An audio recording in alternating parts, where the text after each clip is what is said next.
നമുക്കൊരു സർക്കാരുണ്ട്. പാവങ്ങളുടെ സർക്കാർ എന്നാണ് സ്വയം വിശേഷിപ്പിക്കാറുള്ളത്. 1 കിലോ അരിക്ക് വേണ്ടി വരി നിൽക്കുന്ന പാവം മനുഷ്യന്റെ വിയർപ്പിനെ കുറിച്ച് വാചാലരാകുന്നവരാണവർ. പക്ഷെ ആ ചുവന്ന കൊടിയുടെ തണലിൽ ഇരുന്നുകൊണ്ട് ഇവർ നടത്തുന്ന ആഡംബരങ്ങളുടെ കണക്കുകൾ നിങ്ങൾ എപ്പോഴെങ്കിലും ശ്രദ്ധിച്ചിട്ടുണ്ടോ, ചിന്തിച്ചിട്ടുണ്ടോ? ഒരു മുഖ്യമന്ത്രിക്ക് തന്റെ വ്യക്തിജീവിതം പറയാനായി എന്തിനു വേണ്ടിയായിരിക്കും 11 ലക്ഷം രൂപയിലധികം വരുന്ന ഒരു സ്പെഷ്യൽ സെറ്റ് വേണ്ടി വരുന്നത്? മലയാളത്തിന്റെ മഹാനടൻ മോഹൻലാലിനെ വെച്ച് ക്ലിഫ് ഹൗസിൽ 2 ദിവസം ഷൂട്ട് ചെയ്ത കണ്ടും മിണ്ടിയും ഇരുവർ എന്ന ആ അഭിമുഖം വെറും ഒരു സൗഹൃദ സംഭാഷണമാണെന്ന് നിങ്ങൾ കരുതിയോ? എങ്കിൽ തെറ്റി. അത് നമ്മുടെ നികുതിപ്പണം ഉപയോഗിച്ച് മുഖ്യമന്ത്രിയുടെ മുഖം മിനുക്കാൻ നടത്തിയ ഏറ്റവും വലിയ PR അഭ്യാസമായിരുന്നു. ഖജനാവിൽ എലി ഓടുമ്പോഴും KSRTC ജീവനക്കാർ ശമ്പളമില്ലാതെ ആത്മഹത്യ ചെയ്യുമ്പോഴും പാവപ്പെട്ടവൻ പട്ടിണി കിടക്കുമ്പോഴും പെൻഷൻ മുടങ്ങുമ്പോഴും ഒരു മുഖ്യമന്ത്രിക്ക് സ്വന്തം പ്രതിച്ഛായ വർദ്ധിപ്പിക്കാൻ ലക്ഷങ്ങൾ ചിലവാക്കാൻ എങ്ങനെ ധൈര്യം വരുന്നു? 11 ലക്ഷത്തിന്റെ അഭിമുഖം മുതൽ കോടികൾ പൊടിച്ച നവകേരള സദസ്സും ആഗോള അയ്യപ്പ സംഗമത്തിലെ ദുരൂഹതകളും വരെ ഇന്ന് നമ്മൾ തുറന്നു കാട്ടുകയാണ്. ഈ വിപ്ലവ സർക്കാരിന്റെ പൊള്ളത്തരങ്ങൾ കണ്ടു തീരുന്നത് വരെ നിങ്ങൾ കൂടെ ഉണ്ടാകണം. കാരണം ഇത് നിങ്ങളുടെ പണത്തെക്കുറിച്ചുള്ള കഥയാണ്. മുഖ്യമന്ത്രി പിണറായി വിജയനും മോഹൻലാലും ഒന്നിച്ച ആ അഭിമുഖം ഓർമ്മയുണ്ടല്ലോ? കണ്ടും മിണ്ടിയും ഇരുവർ, ഇതായിരുന്നു പേര്. തിരഞ്ഞെടുപ്പിന് തൊട്ട് മുമ്പ് വന്ന ആ വീഡിയോ കണ്ടപ്പോൾ പലരും വിചാരിച്ചു, മുഖ്യമന്ത്രിയും ലാലേട്ടനും തമ്മിൽ നല്ല ബന്ധമാണല്ലോ എന്ന്. CPM സൈബർ വിങ്ങുകൾ ആഘോഷിച്ചത് ഇരുവരും തമ്മിലുള്ള 30 വർഷത്തെ സൗഹൃദമാണ്. പക്ഷെ ആ സൗഹൃദത്തിന് ബില്ലടച്ചത് ലാലേട്ടനല്ല, മുഖ്യമന്ത്രിയുമല്ല, മറിച്ച് നമ്മൾ ജനങ്ങളാണ്. തിരുവല്ല സ്വദേശി റിജോ വള്ളംകുളം പുറത്തുവിട്ട വിവരാവകാശ രേഖകൾ ഈ നാടകത്തിന്റെ തിരശീല പൊളിച്ചു. ചിലവായ തുക 11,21,000 രൂപ. ഫണ്ട് എവിടെ നിന്നാണ്? പൂർണ്ണമായും സർക്കാർ ഖജനാവിൽ നിന്ന്. ദൃക്സാക്ഷി വിവരണം നോക്കുമ്പോൾ പ്രശസ്ത സംവിധായകൻ TK രാജീവ് കുമാറിന്റെ നേതൃത്വത്തിൽ വലിയൊരു ക്രൂ ആണ് ഇതിനു വേണ്ടി ക്ലിഫ് ഹൗസിൽ എത്തിയത്. രസകരമായ കാര്യം നോക്കൂ, വിവരാവകാശ രേഖയിൽ പറയുന്നു സർക്കാർ സംവിധാനങ്ങളൊന്നും ഇതിനായി ഉപയോഗിച്ചിട്ടില്ല എന്ന്. അതായത് സർക്കാർ വക സ്റ്റുഡിയോയോ ക്യാമറയോ വേണ്ട, എല്ലാം പുറത്തുനിന്ന് പ്രൈവറ്റ് കമ്പനികളെ ഏൽപ്പിച്ചു. എന്നിട്ട് അതിന്റെ ബില്ല് സർക്കാർ ഫണ്ടിൽ നിന്നും മാറിയെടുത്തു. മുഖ്യമന്ത്രിക്ക് തന്റെ രാഷ്ട്രീയ ജീവിതം പറയാൻ ഒരു ഇന്റർവ്യൂ നടത്തണമെന്നുണ്ടെങ്കിൽ അത് വാർത്താ മാധ്യമങ്ങളെ വിളിച്ചു വരുത്തി ചെയ്തൂടെ? അതിനെന്തിനാണ് ഈ സിനിമാ സ്റ്റൈൽ ഷൂട്ടിംഗ്? ഉത്തരം ലളിതമാണ്. ഇതൊരു ക്ലീനിങ് പ്രോസസ് ആയിരുന്നു. കടക്ക് പുറത്ത് എന്ന് പറയുന്ന കർക്കശക്കാരനായ മുഖ്യമന്ത്രിയെ പാവങ്ങളുടെ നേതാവായി ലാലേട്ടനെ കൊണ്ട് സർട്ടിഫൈ ചെയ്യുക എന്ന ബുദ്ധിപരമായ PR വർക്ക്. 11 ലക്ഷത്തിന്റെ കാര്യം അവിടെ നിൽക്കട്ടെ, നമുക്ക് കോടികളുടെ കണക്കിലേക്ക് പോകാം. കേരളം കടക്കണിയിൽ വലഞ്ഞുകൊണ്ടിരിക്കുകയാണ്. മുഖ്യമന്ത്രിയും മന്ത്രിപ്പടയും കൂടി നടത്തിയ നവകേരള സദസ്സ് നമ്മൾ മറന്നു കാണില്ലല്ലോ. ഒരു ആഡംബര ബസ്സിൽ നാടുനീളെ കറങ്ങി നടന്ന് ജനങ്ങളെ കേൾക്കുക എന്നതായിരുന്നു പ്രഖ്യാപിത ലക്ഷ്യം. പക്ഷെ അവിടെ നടന്നത് എന്താണ്? ബസിന്റെ ചെലവ് നോക്കുമ്പോൾ കോടികൾ ചിലവാക്കി ഒരു ആഡംബര ബസ് വാങ്ങിച്ചു. അത്യാധുനിക സൗകര്യങ്ങളുള്ള ആ ബസ് ഇപ്പോൾ എവിടെയാണ്? അതെന്തിനു വേണ്ടിയാണ് ഉപയോഗിക്കുന്നത്? ഏതോ ബാംഗ്ലൂർ റൂട്ടിൽ ഓടുന്നു എന്നൊക്കെ പറഞ്ഞു കേൾക്കുന്നു, പക്ഷെ വ്യക്തതയില്ല.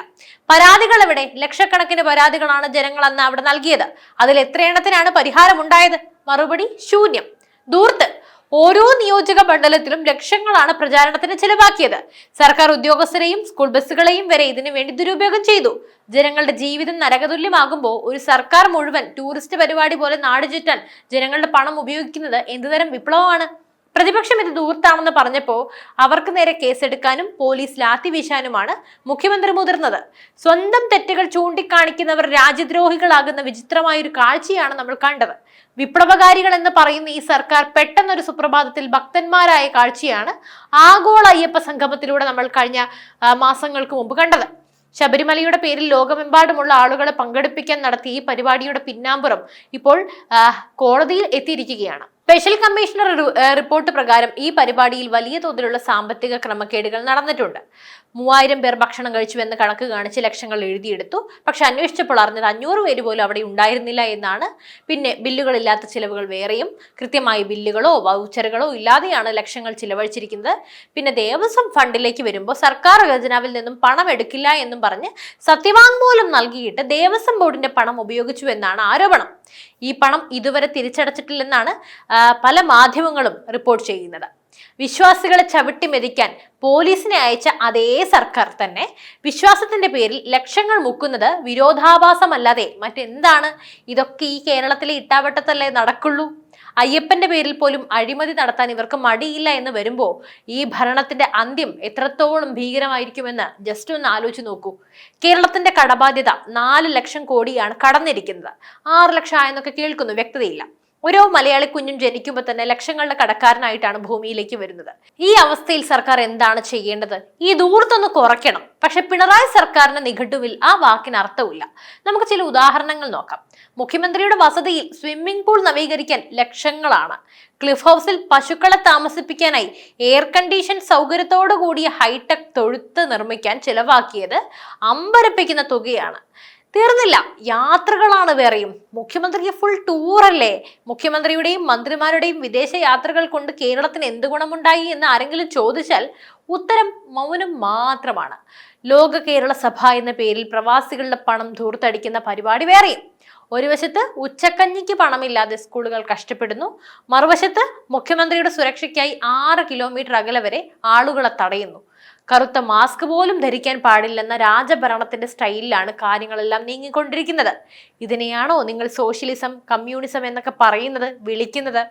നരേന്ദ്രമോദി തന്റെ ഇമേജ് വർദ്ധിപ്പിക്കാൻ കോടികൾ ചെലവാക്കുന്നു എന്നൊക്കെയാണ് ഈ കമ്മിക്കൂട്ടങ്ങൾ ആക്ഷേപിക്കുന്നത്. CPM എല്ലാം ഇത് തന്നെയാണ് പറയുന്നത്. കേരളത്തിൽ ചെയ്യുന്നത് അതിലും വലിയ കാര്യങ്ങളാണ്. പിണറായി വിജയനെ ഒരു കരുത്തനായ നേതാവായും ഇരട്ടച്ചങ്കനായും ചിത്രീകരിക്കാൻ സോഷ്യൽ മീഡിയയിൽ ഒരു വലിയ സൈന്യത്തെ തന്നെ സർക്കാർ ചിലവിൽ തീറ്റിപ്പോറ്റുന്നുണ്ട്. മോഹൻലാലിനെ പോലെയുള്ള ഒരാളെ ഇന്റർവ്യൂവിന് കൊണ്ടുവരുന്നതും ഈ ഇമേജ് ബിൽഡിങ്ങിന്റെ ഭാഗമായിട്ടാണ്. സാധാരണക്കാരുടെ പ്രശ്നങ്ങൾ ചോദിക്കുന്ന മാധ്യമ പ്രവർത്തകരെ പുച്ഛിച്ച് തള്ളുകയും മുഖ്യമന്ത്രിക്ക് ഇഷ്ടമുള്ള ചോദ്യങ്ങൾ മാത്രം ചോദിക്കുന്ന സെലിബ്രിറ്റികളെ പണം കൊടുത്ത് വരുത്തുകയും ചെയ്യുന്നത് ജനാധിപത്യത്തിന് നല്ലതാണോ? 11 ലക്ഷം രൂപയ്ക്ക് ആ അഭിമുഖം എഡിറ്റ് ചെയ്ത് റെഡിയാക്കിയപ്പോൾ അത് കണ്ട് കണ്ണു നിറയാൻ നമുക്ക് പറ്റും. പക്ഷെ നമ്മുടെ പോക്കറ്റിലെ പണമാണ് ആ കണ്ണുനീരിന് വിലയായി നൽകേണ്ടി വരുന്നത്. അത് മാത്രം ആരും മറക്കരുത്.